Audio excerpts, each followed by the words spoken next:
আমাৰ জনপ্ৰতিনিধিবিলাকক আমি দেখিছোঁ বিধানসভাত গৈ আপোনাৰ এনেই হুলস্থুল কৰি থাকে। তেওঁলোকে শাক খোৱা ভাত খোৱা কথা পাতি থাকে। কোনে কাৰ মাইকীৰ লগত লাইন মাৰিছে, কোনে কাৰ ঘৰলৈ বেছিকৈ গৈছে, সেইবিলাক কথা পাতি থাকে। শিৱসাগৰ বিধানসভা সমষ্টিৰ অন্তৰ্গত মই বৰ্তমান পাণবেছাৰ বেটেনা গাঁৱত উপস্থিত আছোঁ আৰু বেটেনা গাঁওবাসীয়ে বৰ্তমান নিৰ্বাচনক লৈ কি ধৰণৰ চিন্তা চেতনা কৰিছে বা এই গাঁওখনে উন্নয়নৰ মুখ দেখি পাইছেনে নাই পোৱা, তেনে এক প্ৰতিবেদন লৈ আমি অসম লাইভ 24 আন এক গ্ৰাউণ্ড জিৰ' ৰিপৰ্ট ল'বলৈ চেষ্টা কৰিছোঁ। মোৰ লগত এজন ব্যৱসায়ী আছে, ক্ষুদ্ৰ ব্যৱসায়ী। কি ব্যৱসায়ী কয় এতিয়া? মই গাখীৰৰ ব্যৱসায়ী কৰোঁ। এতিয়া চৰকাৰখনে কিছুমান কাম নকৰাকৈও থকা নাই, কিছুমান কাম কৰিছে। কিছু কাম ভালো কৰিছে, কিছু কাম বেয়াও কৰিছে। তাকে মানে আমাৰ পাণবেছা অঞ্চলৰ বিশেষ সমস্যাটো হৈছে বানপানীৰ সমস্যা। বানপানীৰ সমস্যাটো আপোনাৰ বিগত আজি 70 বছৰে যিমান চৰকাৰ আহিছে, কোনো এখন চৰকাৰে স্থায়ী এটাও পদক্ষেপ ল'ব পৰা নাই। তাৰ ওপৰত আমি অলপ ক্ষোভিত পাণবেছাবাসী হৈ। কাৰণটো আমাৰ পাণবেছাখনত আপোনাৰ সকলো প্ৰকাৰে সকলো বস্তুৱে পায় বুলি আমি জানো। আমাৰ ইয়াত আপোনাৰ বেছিভাগ মানুহে কৃষিজীৱী মানুহ আছে। ইয়াত বহুত কম চাকৰি কৰা মানুহে আছে। আমাৰ ইয়াৰ মানুহখিনি খুব কষ্ট কৰি খায়।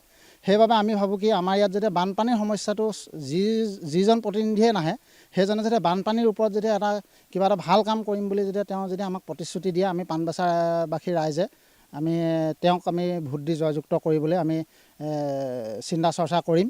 কিন্তু এনেই ৰাস্তা এটা এখন চৰকাৰ আহিলে এনেও ৰাস্তা এটা বনাবই লাগিব, স্কুল কলেজ বনাবই লাগিব। সেইটো এটা গতানুগতিক কাৰবাৰ। সেইটো আপোনাৰ যি চৰকাৰে নাহক সেইবিলাক কাম কৰিবই লাগিব, জনকল্যাণমূলক কাম কৰিবই লাগিব। কিন্তু স্থায়ীভাৱে মানুহক কেনেকৈ সংস্থাপন কৰিব পাৰি তাৰ ওপৰত চৰকাৰে পদক্ষেপ ল'ব লাগে। আৰু আমাৰ জনপ্ৰতিনিধিবিলাকক আমি দেখিছোঁ বিধানসভাত গৈ আপোনাৰ এনেই হুলস্থুল কৰি থাকে। তেওঁলোকে শাক খোৱা ভাত খোৱা কথা পাতি থাকে। কোনে কাৰ মাইকীৰ লগত লাইন মাৰিছে, কোনে কাৰ ঘৰলৈ বেছিকৈ গৈছে, সেইবিলাক কথা পাতি থাকে। উপৰুৱা কথাবিলাক থাকিব। উপৰুৱা কথাবিলাক আমাৰ পৰা আমি সেইবিলাক কথা আমি সচেতন নাগৰিক হিচাপে আমি তেনেকুৱা কথাবিলাকক আমি পাতি থাকিলে আমি লাজ পাওঁ, আমি নিজে লাজ পাওঁ। আমি এনেকুৱা এজন জনপ্ৰতিনিধিহে আমি ভোট দি পঠিয়াইছোঁ নেকি, যোনে গৈ পেলাই তাত আপোনাৰ শাক খোৱা ভাত খোৱা কথা পাতি থাকে। মই আপোনাক এটা প্ৰশ্ন সুধোঁ, আপুনি দুগ্ধ উৎপাদনৰ লগত জড়িত এজন, চৰকাৰী ফালৰ পৰা কিবা সাহায্য পাইছেনে? চৰকাৰী ফালৰ পৰাতো আমাৰ তেনেকৈ আপোনাৰ সাহায্য তেনেধৰণে নাই। আমাৰ ইয়াতে এতিয়া এখন ভেটেনেৰি আছে। আপুনি সময়ত দৰৱ বিচাৰি গ'লে আপোনাৰ দৰৱ নাপায়, কিবা নাপায়। আমাৰ ইয়াত এজন ভাল ডাক্তৰ নাই, কম্পাউণ্ডাৰেদি কাম চলাই থাকে। চৰকাৰে এইবিলাক কিছুমান কথা ঢোল ঢাল বজাই থাকে, কিন্তু এইবিলাক কিছুমান কথা চৰকাৰে অলপমান দকৈ ভাবিব লাগে। চৰকাৰখনক 10ৰ ভিতৰত কিমান মাৰ্ক দিব? চৰকাৰখনত 10ৰ ভিতৰত কিমান মাৰ্ক দিব ন? আপোনাৰ খুব বেছি 5 দিম। জনপ্ৰতিনিধিজনক কিমান মাৰ্ক দিব? জনপ্ৰতিনিধিজনকো মই খুব বেছি 2-3ৰ ভিতৰত দিম। সন্তুষ্ট নহয়? সন্তুষ্ট বিশেষভাৱে আমি সন্তুষ্ট হ'ব পৰা নাই। পথটো কিন্তু বনাই থকা অৱস্থাত দেখিছোঁ, এতিয়া মূল যিটো পথ। মই আপোনাক কথা এটা কওঁ শুনক, যদিহে আপুনি আমাৰ এই ৰাস্তাটো মোৰ আজি এতিয়া বয়স 37 হ'ল। 37ৰ ভিতৰত এই ৰাস্তাটো অকল দুবাৰহে বনাইছে বুলি আমি ক'ব, মোৰ বয়সত। কাৰণ আজি 10-15 বছৰ দিন এই ৰাস্তাটো এনেকৈ পৰি থাকিলে। এতিয়া লাষ্টত আপোনাৰ এতিয়া বিধানসভা ইলেকশ্যন আহিলে বুলি তেওঁলোকে কামটো কৰি দিলে বুলি আমি তেওঁক বাহ দিব নোৱাৰোঁ নহয়। একজেক্টলি, বৰ গুৰুত্বপূৰ্ণ কেইটামান কথা কৈছে। মোৰ লগত কেইজনমান জ্যেষ্ঠ ব্যক্তি আছে, আমি যাবলৈ চেষ্টা কৰিম। ইয়াত এজন বক্তাই ইতিমধ্যে কৈছে যে বানপানীৰ যিটো সমস্যা গুৰুত্বপূৰ্ণ সমস্যা। ইয়াত কেইবাখনো স্কুল আছে, বিদ্যালয় আছে, কিন্তু বানপানীৰ সময়ত এইসমূহ স্কুল বানত বুৰ যায়। গুণোৎসৱত সেইসমূহে A+ পায়। কি ক'ব এই গোটেই বিষয়টো?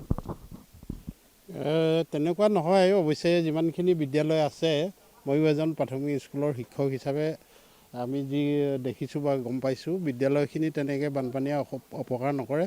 মাত্ৰ আমাৰ খেতিপথাৰখিনিহে প্ৰতি বছৰে বানপানীয়ে অপকাৰ কৰে। আৰু যিটো ব্যৱস্থা আজি ক'লেই যে আজি 70 বছৰে সেইটো সমাধান হোৱা নাই। যিটো আমাৰ দৰিকাখনৰ যিটো ৰিং বান্ধ, সেই ৰিং বান্ধটো আজি 70 বছৰে নহ'ল, যাৰ কাৰণে আমি গোটেই পাণবেছা, লৰাপুতা, চেনিমৰা, লুৰুকি আদি প্ৰায় 30খন গাঁৱৰ মানুহ আমি ভুক্তভোগী বানপানীত।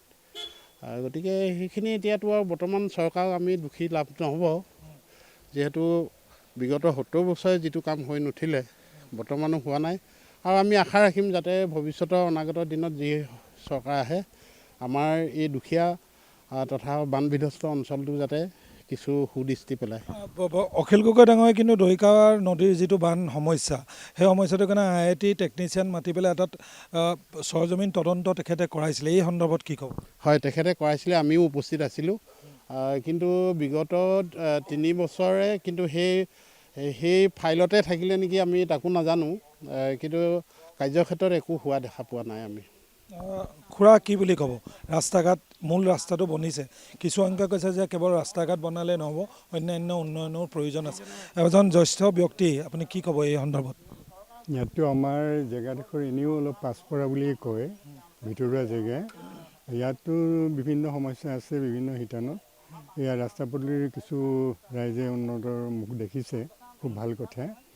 আৰু দ্বিতীয়তে সেয়া বানপানী সমস্যা এটা দুৰাৰোগ্য অৱস্থা এটা বৈজ্ঞানিকভাৱে চিন্তা কৰা নাই। যিখন IIT আনি আমাৰ বিধায়ক মহোদয় অখিল গগৈদেৱে, মই নামটোকে লৈছোঁ বাৰু, তাত কৰিছিলে, আমি তাত উপস্থিত আছিলোঁ। আমিও তাত ছাজেশ্যন দিছিলোঁ যে যেতিয়া দিখৌৰ পানী বাঢ়ি থাকে, দৰিকাৰ পানী কমে, দৰিকা পানী ওখ হৈ থাকিলে দিখৌৰ পানী যদি কমে, তেতিয়া তাত এখন স্লুইচ গেট দিবলৈ কোৱা হৈছিলে। আৰু তেখেতে সেইখিনি সমৰ্থন কৰিছিলে আৰু কৈছিলে যে এইটো অনতিপলমে পদক্ষেপ লৈ বিধানসভাত তেওঁ এইবিলাক চেংচন কৰাই দুইফালে বান্ধ দিব। কুবতি এতিয়া নহ'ল। কৃষিতে সম্পূৰ্ণ অঞ্চলটো ডিপেণ্ডেবল, কিন্তু জলসিঞ্চনৰ ব্যৱস্থাটো কেনেকুৱা থাকিছে? জলসিঞ্চনৰ ব্যৱস্থা বিশেষ নাই, ওপৰৰ পৰা জলসিঞ্চন দিলেহে দিয়ে, আৰু নহ'লে জলসিঞ্চনৰ অন্য ব্যৱস্থা নাই। কৃষিজীৱী হিচাপে পশুধনৰ ওপৰতো আপোনালোক ডিপেণ্ডেবল। পশু চিকিৎসালয়খনৰ কথা কৈছে তথৈবচ অৱস্থা। ইয়াৰ উপৰিঞ্চি আপোনাক যদি মই ক'ব খোজোঁ যে ইয়াত যি ধৰণে আচলতে খেতি বাতি মানুহে কৰে, সেই মানুহখিনি কি ধৰণে ক্ষতিগ্ৰস্ত হৈ মানে? সেই মানে সময়ত এইটো আৰু ভাগ্যৰ ওপৰত নিৰ্ভৰ কৰে। আপোনাৰ ধৰক মাটি বুৰ গৈ থাকিব, খেতি মাটি একেবাৰে শেষত, বিশেষকৈ মানে আমাৰ ধৰক ভাদ মাহৰ খেতি গৈ আহিন পাইগৈ, তাত আৰু যি পালে যি খালে আৰু মুঠতে। স্বাস্থ্যকেন্দ্ৰততো আমি দৌৰিব লাগে বাহিৰলৈ। ইয়াত যিখন মানে প্ৰাথমিক চাব চেণ্টাৰ আছে, চাব চেণ্টাৰত সেই কেইগৰাকীমান নাৰ্ছ আৰু GNM এভাগে চলাই আছে। ইয়াত এজন ডাক্তৰৰ কিন্তু খুব প্ৰয়োজন আছে, কাৰণ আমাৰ ইয়াত ডাক্তৰ নাই, প্ৰয়োজন আছে। আমাৰ জনসংখ্যা যথেষ্ট আছে, বহুত আছে, কিন্তু ডাক্তৰ এজনৰ প্ৰয়োজন আছে। আমি বানমুখলৈ যাব লাগে, তাত প্ৰাথমিক কেন্দ্ৰ আছে, তাত এজন ডাক্তৰ বহে। বাকী সেইটোতো আছেই। তাৰপৰা আকৌ বিশেষকৈ মই এটা কথা ক'ব বিচাৰোঁ, শিক্ষাখণ্ডত কোনে কেনেকৈ কি গ্ৰেড পায়, কি কৰিছে, গুণোৎসৱৰ সেইটো কথা মই নকওঁ, কিন্তু খেলপথাৰ, আমাৰ ইয়াত খেলপথাৰ বহুত প্ৰতিভা আছে। আমাৰ ল'ৰা ছোৱালী ইয়াৰ পৰা বাহিৰতো গৈছে। ইয়াত এজন এতিয়া প্ৰয়াত ৰাষ্ট্ৰীয় পৰ্যায়ৰ খেলুৱৈ আছিলে, ভলীবল খেলুৱৈ বসন্ত বুঢ়াগোহাঁই, তেখেত এতিয়া প্ৰয়াত, কিন্তু ইয়াত খেলপথাৰ নাই। এতিয়া বিভিন্ন যুৱ সংগঠন এইবিলাকে আমি ধৰি আছোঁ, কামত এতিয়ালৈকে হোৱা নাই। এয়া আচলতে স্বৰূপ বুলি ক'ব লাগিব। জনপ্ৰতিনিধিসমূহে যিটো সময় নিৰ্বাচনৰ সময়ত ভোটাৰৰ দুৱাৰ দলি বা পদূলি গছকে, কিন্তু তাৰ পাছত এইসকল জনপ্ৰতিনিধি নাইকিয়া হৈ যায়। কিন্তু এই পানবেচা অঞ্চলৰ প্ৰচুৰ সম্ভাৱনা থকাৰ পাছতো বহু সময়ত তেওঁলোক থমকি ৰ'বলৈ বাধ্য হয়, আৰু এনে কিছুমান সমস্যাৰ কথা আমাৰ সন্মুখত ক'লে অনাগত সময়ত চৰকাৰ বা জনপ্ৰতিনিধিজনে এই কথা বতৰাবোৰ কি ধৰণে লয়, সেয়া এতিয়া লক্ষণীয় বিষয় হৈ পৰিছে। হয়।